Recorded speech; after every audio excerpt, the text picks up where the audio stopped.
السلام علیکم listeners. Novel میری رہنما اس قلم نور راجپوت ایپیسوڈ 6. وہ بہت مصروف نظر آ رہا تھا. کچھ رپورٹس اور فائلز اس کے سامنے کھلی پڑی تھی. ایک طرف لیپ ٹاپ رکھا تھا جو آن تھا اور اس کی اسکرین پر دماغ کے اندرونی حصے کی کچھ تصاویر جگمگا رہی تھی. اس کی نظریں کبھی رپورٹس اور کبھی لیپ ٹاپ کا مشاہدہ کر رہی تھی. خوبصورت آنکھیں مسلسل جاگنے اور تھکن کی وجہ سے سوکھ نظر آ رہی تھی. بال بھی بکھرے بکھرے سے پیشانی پر پڑے تھے. آخر کار اس نے تھک کر پیچھے چیئر سے ٹیک لگا لی تھی. "May I come in, sir?" اچانک دروازے پر دستک ہوئی. اس نے آنکھیں کھولی. سامنے حمزہ کا چہرہ پوری بتیسی کے ساتھ نظر آ رہا تھا. "اگر میں اجازت نہ دوں تو تم نے کون سا رک جانا ہے؟" فرحاد نے جواب دیا. "ہاں یہ بھی ہے، میں نے کون سا رک جانا ہے؟" حمزہ نے مسکراتے ہوئے اندر آیا. "لگتا ہے بہت مصروف ہو." اس نے ٹیبل پر بکھری فائلز کو دیکھ کر پوچھا. کام کی بات کرو حمزہ." فرحاد نے سیدھا ہوتے ہوئے کہا. "کام تو کچھ بھی نہیں، بس میں سوچ رہا تھا کہ جناب فرحاد علی آغا لاہور سے واپس آنے کے بعد کیا کر رہے ہوں گے۔ ہاسپٹل سے تو تمہارا آج آف تھا ہے نا؟ تو پھر میں نے سوچا چلو گھر چلا جاؤں، سب سے مل بھی لوں گا۔ حمزہ نے ازلی مسکراہٹ چہرے پر جمائے جواب دیا. یہ مسکراہٹ اس کی ذات کی خاصیت تھی. "اب آ ہی گئے ہو تو ہیلپ کرو میری، اور پلیز کم بولنا۔ فرحاد آغا نے حمزہ سے درخواست کی. اور یہ کبھی کبھی ہی ہوتا تھا، ورنہ وہ تو بس حکم دینے کے لیے ہی بنا تھا۔ اوکے اوکے، فرحاد نے جواب دیا. وہ سامنے شیلف پر بلیو فائل رکھی ہے، اس میں کچھ رپورٹس ہیں، وہ لے کر آؤ۔ فرحاد نے فائل کی طرف اشارہ کیا. اوکے. وہ چند سیکنڈ بعد شیلف کے پاس تھا. فائل اٹھائی، کھولی. لیکن یہ کیا؟ اندر رپورٹس نہیں بلکہ ایک سیاہ جلد والی موٹی سی ڈائری تھی. کچھ رنگ برنگے پیجز تھے، ایک نازک سے بریسلٹ اور کچھ نوٹس تھے. وہ چند ڈائری اور چیزوں کو دیکھ رہا تھا. پھر اس نے بوئے چکا کر فرحاد کو دیکھا جو کام میں مگن تھا. اس نے ڈائری باہر نکالی. اسے کھولوں یا نہیں، اس نے سوچا. پھر ڈائری کھول لی. جیسے وہ پلٹ رہا تھا، حیرت اس کے چہرے پر بڑھ رہی تھی. حمزہ نے لے بھی آؤ، ادھر ہی جم گئے ہو کیا؟ اسے فرحاد کی آواز سنائی دی. وہ میری روح کی چادر میں چھپ گیا ہے کچھ ایسے۔ وہ میری روح کی چادر میں چھپ گیا ہے کچھ ایسے۔ روح نکلے وہ نکلے وہ نکلے تو روح نکلے۔ حمزہ نے ڈائری سے بلند آواز میں ایک شعر پڑھا. "کیا بکواس ہے یہ حمزہ، میں تم سے رپورٹس مانگ رہا ہوں اور تمہیں شعر و شاعری کی سوچ رہی ہے۔" فرحاد غصہ ہوا. "تو ڈاکٹر فرحاد علی آغا نے ڈائری لکھنا کب سے شروع کر دی ہے؟ میری رہنما تو ہے کہاں، میری رہنما ذرا دیکھ تو۔ میرا آج جو بھی یہ حال ہے، مجھے سر سے لے کر پاؤں تک محبتوں کا ملال ہے۔ وہ کمال، واو کمال کا لکھا ہوا ہے۔" وہ پڑھ رہا تھا. فرحاد کی برداشت کی حد ختم ہو چکی تھی. وہ اپنی جگہ سے اٹھا، حمزہ کے پاس آ کر جھٹکے سے ڈائری اس کے ہاتھ سے چھین لی. "ارے ارے پڑھنے تو دو۔" حمزہ منمنایا، جبکہ فرحاد علی فائل کو الٹ پلٹ کر دیکھ رہا تھا. فائل تو اسی کی تھی، ہاں بلیو فائل، لیکن یہ چیزیں اور ڈائری کس کی ہے؟ وہ ڈائری اور فائل بیڈ پر رکھا چکا تھا اور ہر جگہ اپنی فائل ڈھونڈ رہا تھا کہ شاید کہیں اور رکھ دی ہو. لیکن وہ ایک ڈاکٹر تھا، اس کی یادداشت اتنی کمزور کیسے ہو سکتی تھی کہ وہ اپنی ہی فائل رکھ کر بھول جائے؟ وہ اب تک کر بیڈ پر بیٹھ چکا تھا، جبکہ صورتحال حمزہ کی سمجھ سے باہر تھی. تبھی وہ خاموش تھا. اب فرحاد نے ڈائری کھولی تھی. "میری رہنما ذرا دیکھ تو، میری زندگی ہے تڑپ رہی۔ دور کنارے پہ کھڑی ہوئی میری رہنما میرے پاس آ۔ میرا ہاتھ پکڑ کے لے کر جا، مجھے زندگی مجھے ملا۔ میری رہنما تو ہے کہاں۔" حرم نور. وہ پڑھ رہا تھا. پیج کے اینڈ پر نام لکھا تھا، حرم نور. پریشانی کی لکیریں اس کے چہرے پر صاف نظر آ رہی تھی. حمزہ پہلی بار فرحاد کو اتنا کنفیوزڈ دیکھ رہا تھا. "کون ہے یہ حرم نور؟" بلاخر اس نے پوچھ ہی لیا. "میں نہیں جانتا۔" فرحاد نے جواب دیا. "تو پھر یہ فائل اور ڈائری تمہارے پاس کیسے آئی؟ مجھے سوچنے دو۔" فرحاد اب کمرے میں ٹہل رہا تھا. وہ دماغ پر زور دے رہا تھا. کیسے اچانک اس کے ذہن میں دھماکے ہونے لگے. اوہ شٹ! اس نے ایک ہاتھ کا مکہ بنا کر دوسرے ہاتھ کی ہتھیلی پر مارا. ابھی ڈاکٹر سمیع کے ہاسپٹل میں گزری بھیگی شام کا ایک منظر اس کی نظروں کے آگے گم گیا. جب وہ اس سے ٹکرائی تھی تو وقت اپنا کام کر چکا تھا. اب وقت مسکرا رہا تھا. تقدیر نے ایک پنے پیچھے پلٹا. دور کہیں ہواؤں نے شور مچایا. اب تقدیر اپنے پنے آگے پلٹ رہی تھی. وقت مسلسل مسکرا رہا تھا. ایسی مسکراہٹ تقدیر کے چہرے پر پہلی ہوئی تھی. وقت نے اپنا کام کر دکھایا. ہواؤں نے شور مچایا. شش! وقت نے ہواؤں کو خاموش رہنے کا اشارہ کیا. ابھی تو شروعات ہوئی ہے. اور پھر تقدیر کی طرف دیکھا اور تقدیر نے ہلکے سے وقت کے کچھ پنے آگے پلٹ دیے. کیا ہوا فرحاد؟ مجھے کچھ بتاؤ گے کیا؟ اور یہ حرم نور کون ہے؟ حمزہ پوچھ رہا تھا جبکہ فرحاد شدید پریشانی کے زیر اثر تھا. وہ بہت ہی اہم فائل تھی. بہت سے پیشنٹس کی رپورٹس تھیں اس میں. ریسنٹلی وہ جس پیشنٹ کا علاج کر رہا تھا اور جس پیشنٹ کی رپورٹ کو ڈسکس کرنے والا ہو گیا تھا وہ بھی اسی فائل میں تھی. پچھلے 1 گھنٹے سے اس پریشانی میں تھا کہ اب کیا کیا جائے. حمزہ کے بار بار پوچھنے میں بالآخر اس نے ہاسپٹل میں پیش آئے پر واقعے سے سنا دیا. بات تو پریشانی کی، لیکن اب کیا کیا جا سکتا ہے؟ ویسے بھی یہ فائل جس لڑکی کی ہے وہ لاہور میں رہتی ہے.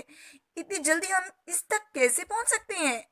آج ہی تو واپس آئے ہیں. ہم سے کہہ رہا تھا بات یہ نہیں ہے کہ وہ لاہور میں رہتی ہے یا اور ہم اسلام آباد میں، بلکہ پریشانی کی بات یہ ہے کہ اس سے بات کیسے ہو، رابطہ کیسے ہو. اسے بتایا جائے جو فائل اس کے پاس ہے وہ بہت ہی امپورٹنٹ ہے، وہ اسے سنبھال کر رکھے. فرحاد نے جواب دیا. 1 منٹ، وہ ڈائل دکھاؤ مجھے. حمزہ نے پرجوش سے لہجے میں کہا. تم اس کا کیا کرو گے؟ فرحاد نے پوچھا. یار تم نہیں جانتے اتنی لڑکیوں کو بہت بلکر ہوتی ہے، ہر چیز ڈائری پر لکھتی ہیں. ہو سکتا ہے اس نے اپنا نمبر بھی لکھا ہو ڈائری میں، ہو گیا گم ہونے کی صورت میں ڈائری واپس ملنے کا امکان ہو. حمزہ نے ڈائری چیک کرتے ہوئے کہا. یہ رہا دیکھو، ابھی اسے واقعی نمبر مل گیا، میں کال کرتا ہوں. حمزہ نے فرحاد کے موبائل سے نمبر ملایا. فرحاد پرامید نظروں سے اسے دیکھ رہا تھا. وقت کیسے کیسے کھیل کھیل رہا تھا یہ وہ بھی نہیں جانتا تھا، مگر یہ تو طے تک تقدیر ملن کے مواقع پیدا کر رہی تھی. کال جا رہی ہے، کوئی ریسیو نہیں کر رہا.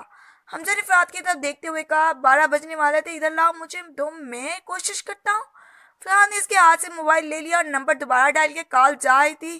کیا پتہ وہ سو گئی ہو، کافی ٹائم ہو چکا ہے. حمزہ نے کچھ سوچتے ہوئے کہا. حمزہ مجھے کل صبح جانے والی لاہور کی فلائٹ کی ٹکٹ چاہیے.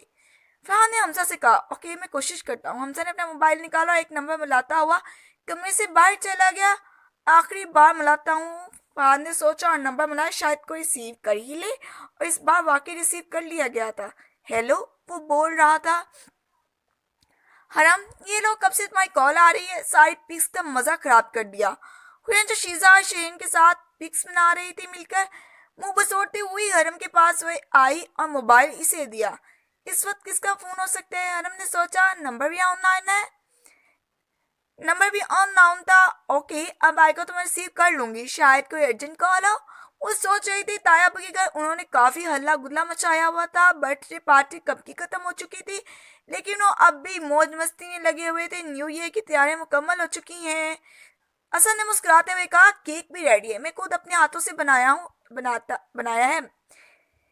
وہ بتا رہا تھا. اب وہ سب اوپر اسد کے کمرے میں جمع تھے. ثانیہ بھی کیک لے کر آ رہی ہیں، سب ریڈی ہو جاؤ. شیزا نے اونچی آواز میں کہا. او شیٹ، شور مت کرو، تایا ابو ناراض ہوں گے. حرم نے انہیں ٹوکا. کمشنر صاحب کب ناراض نہیں ہوتے، ہر وقت غصہ ناک پر رہتے. اسد نے مذاق اڑایا. سب اس کے ہاتھ پر ہنس رہے. ثانیہ بھی کیک لا چکی تھی. اچانک حرم کا موبائل وائبریٹ ہوا. اسی نمبر سے کال آ رہی تھی. ہیلو، السلام علیکم. حرم نے کال ریسیو کی. جی وعلیکم السلام. جی آپ حرم نور بات کر رہی ہیں؟ یہ تو کسی مرد کی آواز ہے. حرم تھوڑا پریشان ہوئی. جی میں حرم نور. آپ کون؟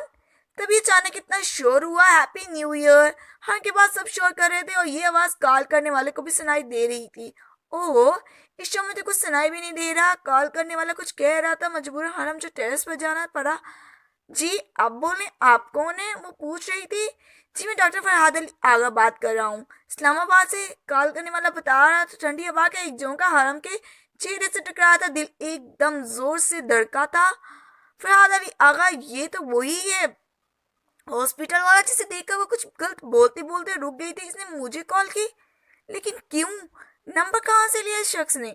حرم کو کچھ بھی سمجھ نہیں آ رہا تھا. موسم آج پھر شام سے ہی خراب تھا. اب تو بادل گرجنے والے تھے. تیز ہوائیں حرم کے چہرے کو چھو رہی تھی. ایک دم بجلی چمکی اور حرم ہاسپٹل میں ہونے والے واقعے سے سیدھا حال میں واپس آ گئی تھی. ہیلو مس حرم نور، کیا آپ میری آواز سن رہی ہیں؟ فرحاد بول رہا تھا. جی جی میں سن رہی ہوں. آپ نے کیسے کال کی مجھے؟ آمین نمبر کہاں سے لیا؟ وہ پوچھ رہی تھی. مجھے آپ سے بہت ضروری بات کرنی ہے. مس حرم، معذرت کہ آپ کو اس وقت ڈسٹرب کیا. فرحاد بتایا تھا. جی بولیں. حرم نے جواب دیا. میری فائل ہے آپ کے پاس جس میں کچھ پیشنٹس کی کچھ بہت ہی اہم رپورٹس ہیں، کچھ ٹیسٹ ہیں، کچھ ریسرچ ورک ہے. آپ جانتے نہیں شاید کہ میں ایک ڈاکٹر ہوں، اور وہ فائل وہ سب تو ٹھیک ہے، لیکن میرے پاس آپ کی فائل کہاں سے آئی؟ ہم نے اس کے بعد درمیان سے ہی کاٹی۔ آپ کو شاید یاد ہوگا کہ سمی بھائی کے ہاسپٹل میں آپ مجھ سے ٹکرا گئی تھی۔ ہم دونوں کے پاس سیم کلر کی فائل تھی، نیچے گرنے اور اندھیرا ہونے کے سبب ہماری فائل ایکسچینج ہو گئی تھی اور ہمیں پتہ نہیں چلا۔ فرحان نے تفصیل سے بتایا۔ کیا؟ ہم حیران ہوئی۔ آپ چاہیں تو وہ فائل چیک کر سکتی ہیں، جو آپ کے پاس ہے وہ میری ہے اور جو میرے پاس ہے وہ آپ کی ہے، فرحان نے کہا۔ اور آپ یہ کیسے کہہ سکتے ہیں کہ فائل جو آپ کے پاس ہے وہ میری ہی ہے؟ عجیب بے وقوفانہ سوال تھا۔ حرم نے ہلکی سی مسکراہٹ فرحت کے چہرے پر ابھری تھی۔ میڈم، اگر وہ فائل آپ کی نہیں ہے تو میرے پاس آپ کا نمبر کہاں سے آیا؟ فرحت نے پوچھا۔ اس فائل میں ایک ڈائری ہے، ایک بریسلیٹ ہے، کچھ پیجز ہیں اور بھی کچھ چیزیں ہیں، اور ہاں، جو ڈائری کا کور ہے وہ بلیک کلر کا ہے۔ ڈائری میں پوٹری لکھی ہوئی ہے، آپ کا نام بھی لکھا ہوا ہے، حرم نور، آپ کے نمبر سمیت۔ آپ بتائیں یہ فائل آپ کی ہے یا نہیں؟ فرحت کے لہجے میں ہلکا سا طنز شامل تھا۔ وہ پوچھ رہا تھا جبکہ حرم کو لگ رہا تھا اس کے ارد گرد دھماکے ہو رہی ہیں۔ یہ عرین نے مجھے کون سی فائل لا کر دی تھی؟ میں نے تو اسے نوٹس والی فائل کا کہا تھا۔ یہ کیا ہو گیا؟ میری ڈائری؟ اف، حرم کو لگ رہا تھا ٹھنڈ اس کے اندر سرایت کر رہی ہے۔ ہاں جی جی، وہ میری فائل ہے، وہ میری پرسنل ڈائری ہے، پلیز اسے سنبھال کے رکھیں، وہ میرے لیے بہت ہی اہم ہے۔ میں اس وقت اپنے تایابو کے گھر ہوں اور آپ کی فائل بھی میرے پاس سیو ہے، پلیز میری diary. It's okay, don't worry miss حرم، آپ کی فائل بھی میرے پاس محفوظ ہے۔ میں اسلام آباد سے ہوں اور صبح واپس لاہور آ رہا ہوں اپنی فائل لینے۔ میں آپ کو ٹائم کنفرم بتا دیتا ہوں، کچھ دیر تک آپ مجھے پلیز جگہ بتا دیں کہ کہاں ملنا ہے تاکہ ہم اپنی فائلز دوبارہ حاصل کر سکیں۔ کتنے دھیمے لہجے میں وہ بتا رہا تھا۔ ہم تو یہاں کیا کر رہی ہو؟ وہ بھی اتنی ٹرن میں، موسم کافی خراب ہو چکے، اندر آ جاؤ، سب تمہارا انتظار کر رہے ہیں۔ پیچھے سے اسد کی آواز آئی تھی۔ فرحان نے وہ آواز اچھی طرح سے سنی تھی، اس کا مطلب وہ باہر کہیں تھی، وہ خود بھی تو ٹیرس پر کھڑا تھا۔ ایک ٹھنڈی ہوا کا جھونکا فرحت علی آغا سے ٹکرایا تھا اور ایک عجیب سا احساس چھو کر گیا تھا، جبکہ حرم کو تو فرحت علی آغا کی بات سن کر ہی اتنی ٹھنڈ میں ہی پسینے آ گئے تھے۔ نہیں نہیں، میں آپ سے نہیں مل سکتی، حرم نے صاف انکار کیا۔ کیا مطلب آپ کا نہیں مل سکتی؟ تو پھر مجھے میری فائل کیسے ملے گی واپس؟ وہ پوچھ رہا تھا جبکہ حرم نے کوئی جواب دیے بنا ہی کال کاٹ دی۔ حرم، تم سن رہی ہو؟ اسد بھی وہیں کھڑا تھا۔ ہاں میں آ رہی ہوں، حرم گھبرائی ہوئی تھی۔ اب وہ اس لمحے کو کوس رہی تھی جب وہ فرحت علی آغا سے ٹکرائی تھی۔ اف اللہ، اب کیا کروں میں؟ وہ اپنی سوچ میں گم تھی، اندر آئی اور سامنے سے آتی ہوئی عرین سے ٹکرا گئی۔ اوہ، کیا ہوا؟ سب ٹھیک تو ہے نا؟ یوں ہوا پہ سوار ہو کر کہاں جا رہی ہو؟ عرین نے پوچھا۔ تم نے کون سی فائل اٹھا کر دی تھی مجھے جب میں ثانیہ آپی کے ساتھ ہاسپٹل گئی تھی؟ حرین کو دیکھ کر حرم کو غصہ آ گیا تھا اور اب وہ غصے سے پوچھ رہی تھی سب اس کی وجہ سے ہوا تھا۔ وہ بلیو والی فائل تھی جو تم نے کہا تھا؟